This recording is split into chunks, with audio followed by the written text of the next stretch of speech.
Hey, it's Sharon, and I'm here for another collage design challenge. And today we're talking about using the S-curve in your composition. If you're a landscape artist, or maybe you do portraiture, you already know about the S-curve. When I was a portrait photographer, I would use it all the time. I used to joke with my subjects, hey, your chiropractor is gonna love me, but we're gonna get your body into a contortion and you're gonna look amazing. But today I thought it might be fun to try to do a vertical landscape with the S-curve composition to see how we can tie perhaps a couple different elements together and make something interesting. If you like pushing your design skills, love collage, love encaustic, subscribe to my channel. We'll be working through videos all summer long here, pushing our design aesthetic using collage because it's quick, it's simple, and affordable. Let's get started. And I have some fun jelly prints that I did ages ago. This is with Aqua ink, which is nice because it's encaustic friendly. Unlike acrylic, it can be absorbed and you can use it in a lot of different mediums. So I thought these might be some fun things to work with. I also have some sewing paper, some random prints that I made. We do have some botanical prints that could be fun. And then my typical collage fodder of whatever. This is fun. This was made just by using a piece of plexiglass and putting hot glue to make a pattern. It looks almost like ancient bones or something. I don't know if we'll use that today. Here we already have some S-curves happening, so that could come in handy. And then I just love orange. So I got my handy Guitar Center magazine that I love to use for gluing. And that keeps things nice and handy. And I might have a hoarding problem, but this is just some wire from some vegetables. But I thought maybe I could use it to figure out my composition without having to draw on my paper. So, we could do some kind of fun, dramatic landscape. Kind of like the amazing mountains in China that just goes straight up, like something dramatic and maybe surreal. So if we have a giant mountain here, we can create this S-curve kind of shape right here. Maybe we don't want it to be quite so S-y, like it doesn't have to be. So we could split up our composition like this. And let's see what happens. What do you think? I think I'm going to start with this crazy pattern here. And I know I normally love to simply tear my paper, but I think today, especially with this piece, because it already has this S-curve in it, let's see if we can just use the organic forms that are already in this piece. I just love the serendipity of using what's here rather than forcing a composition that's already in my head, because normally I'm a little disappointed when that happens. So we already have this very S-curvy shape. Look at that. So we could start with this to kind of bring that S-curve to life. And I love the fact that it's not a perfect S-curve, because then it just doesn't look so obvious. Who wants to be obvious? All right, I got my handy glue stick here. I like this big size. I used to buy the little ones and they go through them so fast. And I don't know if you know this hack, but if you've got old magazines or catalogs that come in the mail, I save them specifically for this so I can get my glue edge to edge and then just simply flip the page. I'm gonna create some tension right here at the end. This is printed on calligraphy paper. Oh, nope, that's not going to work. It's printed on some calligraphy paper. It's a little fragile there. I just tore it.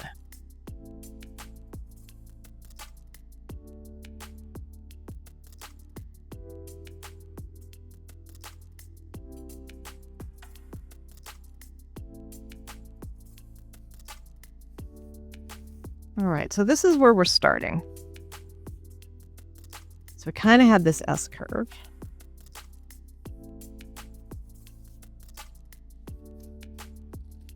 And then I'm just going to lay down something.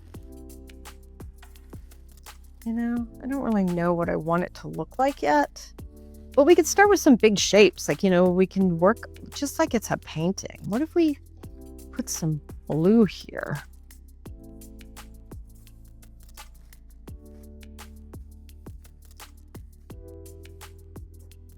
Seems rather large, but maybe we'll just start with this circle.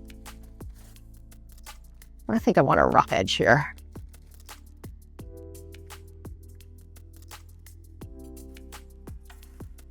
You know, one of the advantages to filming this that I've never thought about before is that I can look over at my camera and see this from far away, which is really helpful. If you don't ever film a little behind the scenes of what you're doing, I highly recommend it. I don't know, maybe that's just not the right piece. You know how it goes. I just need to throw some stuff down. You ever feel that way with your stuff?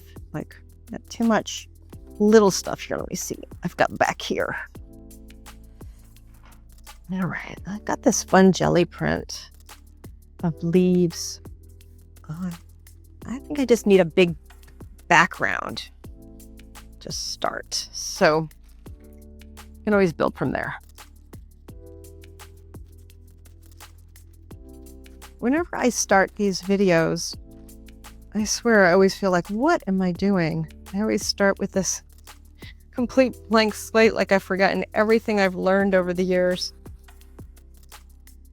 You have to let me know if you feel that way too. I know I see it online a lot, for painters especially, like I don't know how to paint anymore. Well, that's kind of interesting. Did I say I was doing a landscape? I don't know. I guess I'm just an abstract artist. I just do not, you know, maybe my years as a photographer, I just don't really want to deal with realism that much. But these are just the base layers anyways. The nice thing about collage, at least for my work, is that I can always paint over things and add elements. I'm not a purist in any way, shape, or form. Sometimes it's just a question of getting stuff down. Maybe we'll put this bold orange. I've been dying to use this.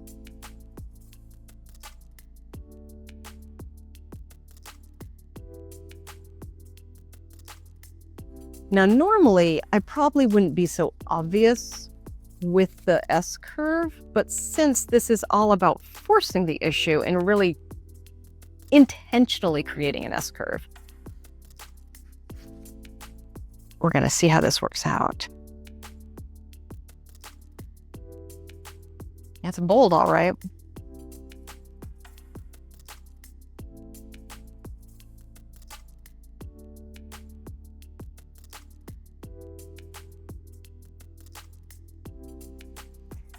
Well, I can't say that looks good at all, but it's early stages. We're going to see what comes up.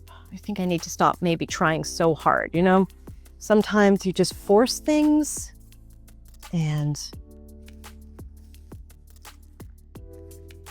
we could have more orange. I don't know if we need more orange. Maybe some just abstractions. You know, I was thinking if it was a landscape, I kind of like it better like that.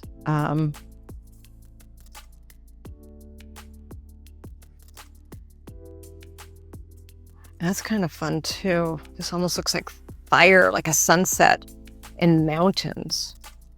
So maybe we'll try it horizontal. I mean, that's the beauty of art, right? You can just keep moving and seeing how things go.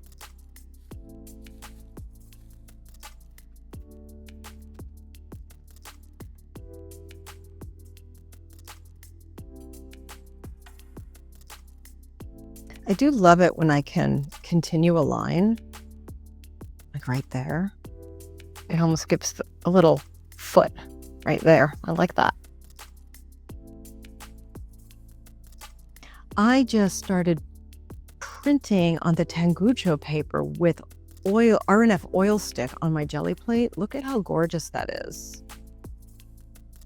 I'm going to save this though for an encaustic collage because this is going to disappear. It's going to be beautiful. We're not going to use that today. So stay tuned. We're going to start doing some encaustic collage very soon.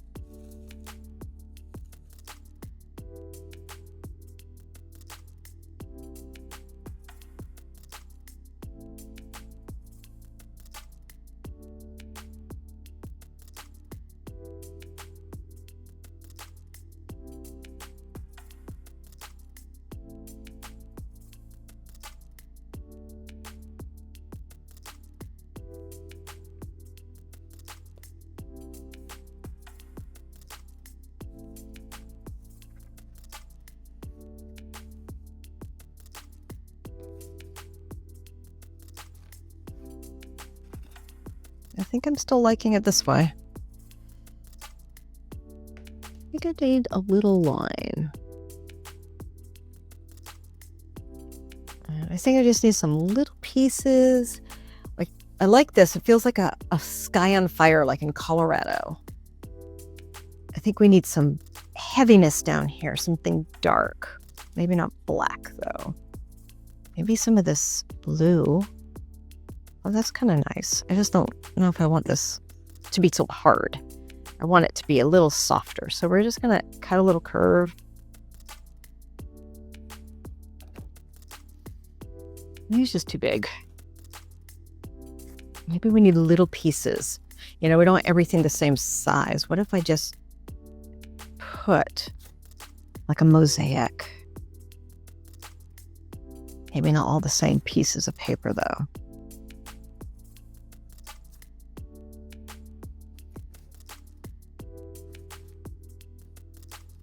Some paint.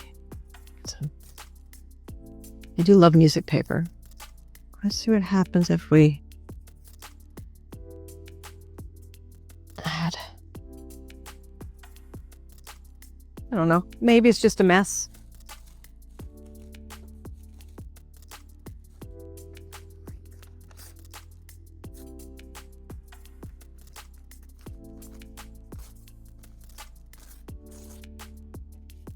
Maybe something to break through the whole S-curve. Maybe over here. I don't know. It's feeling kind of messy.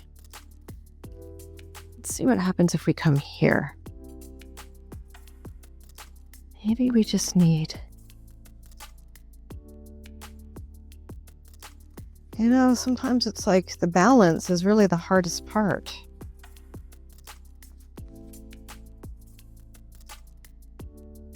I like that. And then maybe we just put a little something up here. Kind of like it's continuing. Let's try that.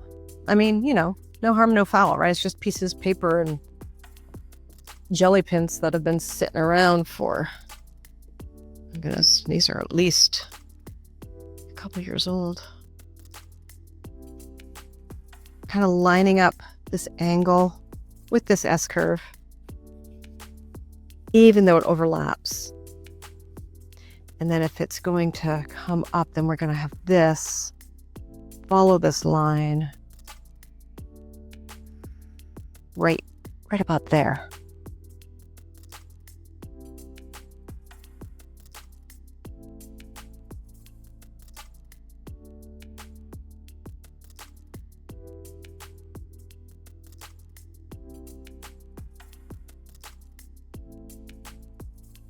It's the nice thing about using really thin calligraphy paper when you do your prints. I feel like this feels very unfinished, but I'm not sure what I want to do. We could put something very pale and translucent.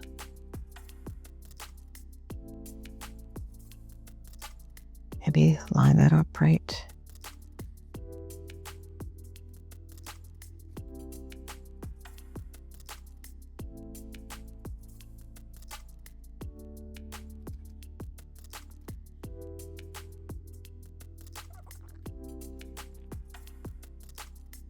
I think that helps. We'll try it. This is when we might need to get our matte medium out, so this will go transparent. This is that Tangucho paper. It's very fragile.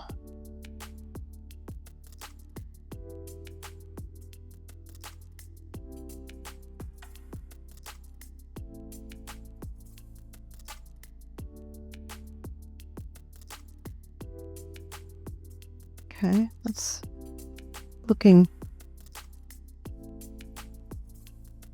Okay, I'm gonna need some matte medium, I think, for that. Let me go grab a brush. So this is just matte medium, golden. And I've just dampened my brush. I don't want it too wet because it'll just melt the Tangucho paper. But what's nice is if you want to make this paper curve, it's so thin and you get it wet with some matte medium and it gets very pliable, very translucent. You can see how it's showing through. And if you know anything about my work, I work a lot with transparency. That's why I love encaustic so much. Let's see what happens since this is all calligraphy paper. Let's add a little medium across the board and see if we can get more transparency.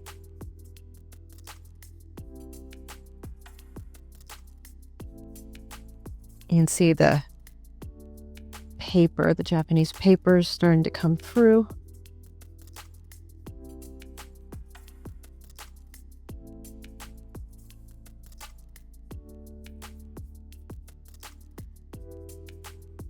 And then this is printed on calligraphy paper too. So we're going to see if we can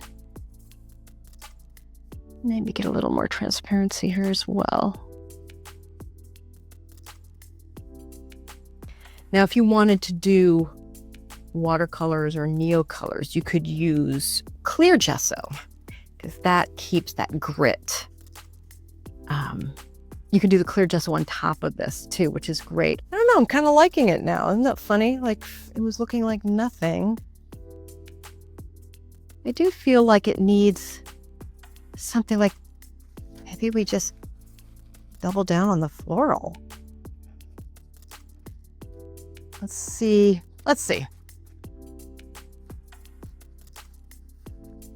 A river of flowers underneath a mountainscape. That looks like what I'm doing.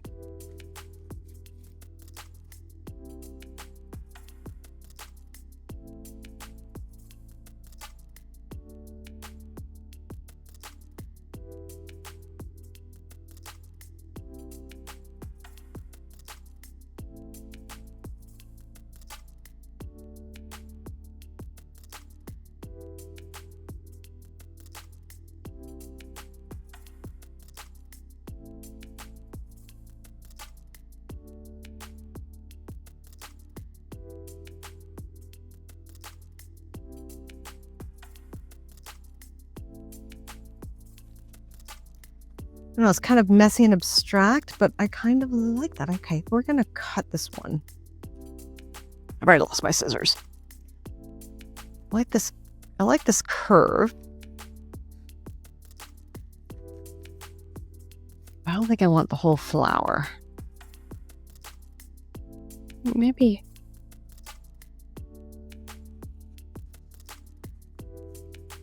I don't need this.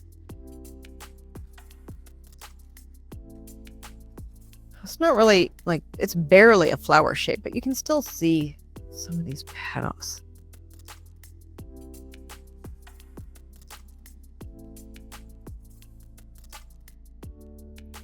Maybe we just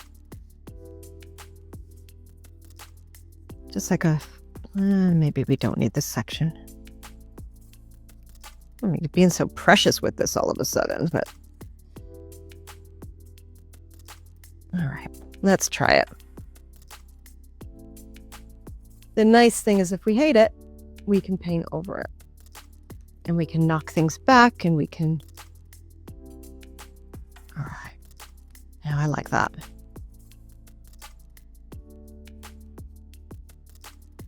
The one thing I've learned about art, the more I do it, the more I'm in the art scene, is that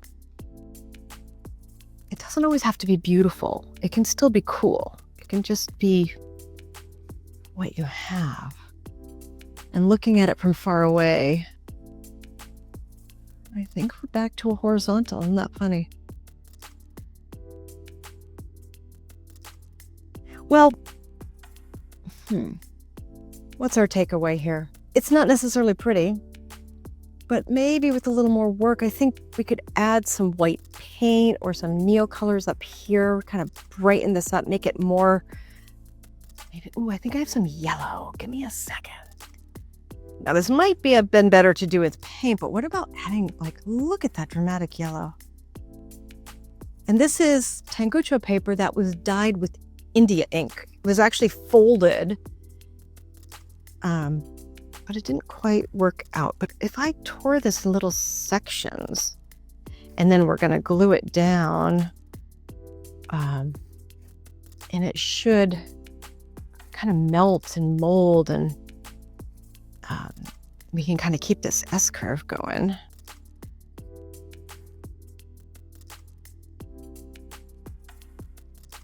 Kind of like the sun flaring over the mountains.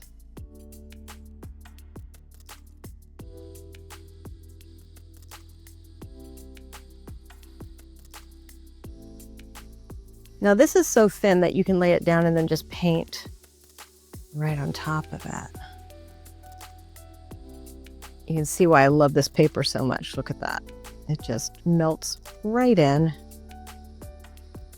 And just add this bright yellow focal point. We'll get some of this Tangucho paper, get some India ink, and we will do a dyeing session, and then we'll tear it up and create like a stained glass collage. I think that would be really fun. So here we have it. It's a little abstract landscape. Is it my best work ever? I don't think so, but really fun. And I'm excited to work with the Tangucho paper with you. So next month, let's get some Tangucho paper. I'll put some links of where you can buy it down in the description. We'll get some India ink or some, well, India ink works better. Watercolors can kind of melt it too much. We'll do a little dyeing, a little shibori dyeing with it, and then we will create a beautiful stained glass effect with the Tangucho paper. So join me next time. Have a great week.